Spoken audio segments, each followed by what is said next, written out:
ભરૂચ તાલુકાના શુક્લતીર્થ ગામના તલાટી કમ મંત્રી સહિત 3 લોકો ₹8,000ની લાંચ લેતા ઝડપાતા ખળભળાટ મચી જવા પામ્યો છે। ભરૂચ લાંચ રિશ્વત વિરોધી શાખા દ્વારા શુક્લતીર્થ ગામ ખાતે સફળ રેડ કરવામાં આવી છે।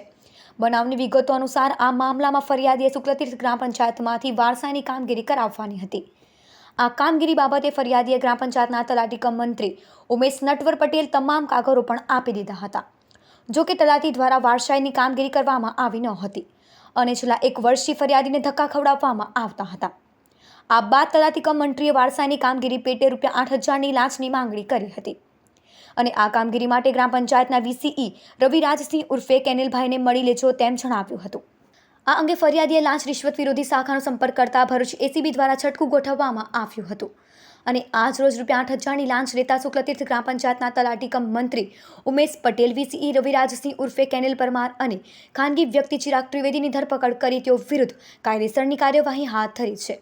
એસીબીની કામગીરીના કારણે લંચિયા અધિકારીઓમાં ફફડાટ ફેલાઈ જવા પામ્યો છે।